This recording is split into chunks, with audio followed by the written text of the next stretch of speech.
ہوئے آپ پر اوجری کو ڈالا گیا، بیٹیوں کو آپ کے منہ پر طلاقیں دی، نعمت کے بجائے آپ کو مذمم کہا، ساحر، شاعر، جادوگر، پاگل، دیوانہ، معاذ اللہ۔ وہ الفاظ اس وحدانیت کی تبلیغ کے پاداش اللہ کے نبی صلی اللہ علیہ وسلم کو کہے گئے ایک پاگل اور دیوانے کے لیے بھی استعمال نہیں کیے۔ یہ سارے مظالم اور یہ تکلیفیں اپنی جگہ، معاشرے میں خاندانی روایات بھی ہوتی، کچھ معاشرے کا اپنا حسن بھی ہوتا ہے، اور دشمنی کے بھی کچھ تقاضے اور آداب ہوتے ہیں۔ دشمنی اور کمینے پن میں بڑا فرق ہے، دشمنیاں ہو جاتی ہیں، اختلافات بھی ہو جاتے ہیں، خاندانی لوگ کبھی کمینگی نہیں کرتے۔ دشمن کا بیٹا فوت ہو جائے تو بندہ اس پر شادیانے بجائے، کا دکھ دشمن کو ملے تو بندہ اس پر اپنی بغلیں بجائے، یہ خاندانی لوگوں کا کام۔ لوگ بڑے خاندانی مشہور ہیں اور پھر قریشی، لیکن اللہ کے نبی کی دعوت توحید کی دشمنی میں خاندانی روایت کو بھی بھول گئے، اس چیز کو بھی انہوں نے بھلا دیا کہ یار دشمنی کے بھی کچھ انداز اور تقاضے ہوتے ہیں، خاندانوں کی کچھ اپنے اعزاز اور اکرام، خاندانوں کی اپنی روایات ہوتی ہیں، لیکن حضور کی دشمنی میں اس خاندانی روایت کو بھی پامال کیا کہ جب رحمت للعالمین کا مہینے کا ابراہیم آپ کی گود میں وفات پا گیا، بغلیں بجانی شروع کی اور انہوں نے کہا چنگا نبی کو بڑا ہی پیارا ہے کہ اللہ نے اس کی نسل ہی ختم کر دی، اس کے بعد اس کا نام مٹ جائے گا، ایسے ہی اس کا کام بھی مٹ جائے گا۔ ان ایذا رسانیوں کی جواب میں اللہ کے دو عالم نے اپنے نبی کو سورہ کوثر عطا، پھر اللہ نے یہ مسئلہ سمجھا دیا، تیرے نسبی بیٹے تو تجھے نہیں دوں گا، تیرے روحانی بیٹے اتنے بنا دوں گا، ابو بکر کو، عمر کو، عثمان کو، علی کو، تیرا نام مٹنے دیں گے نہ تیرا کام مٹنے۔ یہ سورت اپنے اندر پیغمبر کی بڑی عظمتوں کو سموئے ہوئے۔ کوثر کثرت سے ہے، کثرت کا معنی ہوتا ہے زیادتی، چیز کثیر ہونا،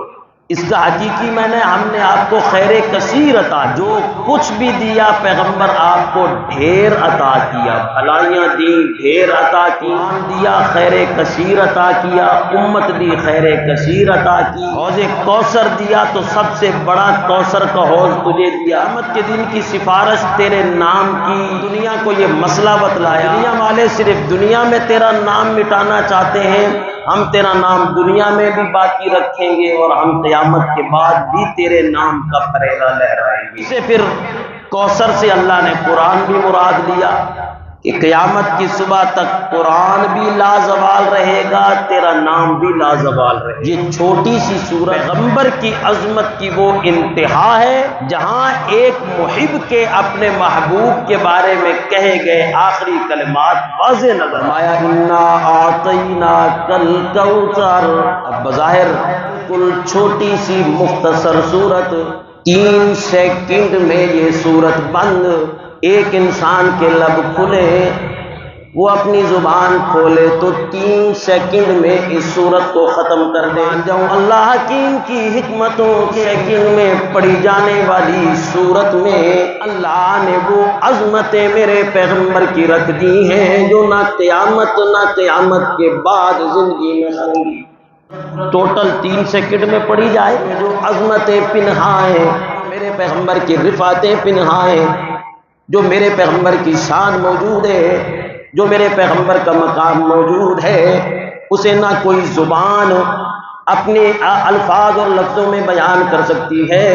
نہ کسی ذہن میں وہ سما سکتے ہیں۔ قرآن کی چھوٹی سی سورت میں عظمتیں بھی لامحدود اور پیغمبر کی شان بھی لامحدود، کوئی حد نہیں، کوئی اللہ نے اس میں سرحد بندی نہیں کی۔ انا اعطیناک الکوثر، میرے پیغمبر ہم نے آپ کو کوثر عطا کر دیا ہے، ہم نے آپ کو خیر کثیر عطا کر دیا ہے، اور تیرے دشمن یہ کہتے ہیں نام بھی مٹ جائے گا، کام بھی مٹ جائے گا، اور میں اللہ آسمانوں سے کوثر تجھے دے کر دنیا کو یہ مسئلہ بتلانا چاہتا ہوں، میں نے اپنے پیغمبر کا نام مٹنے کے لیے نہیں بنایا اور اپنا کام بھی مٹنے کے لیے نہیں بنایا۔ دنیا ساری مٹ سکتی ہے، نہ پیغمبر کا کام مٹے گا نہ پیغمبر کا نام مٹے گا۔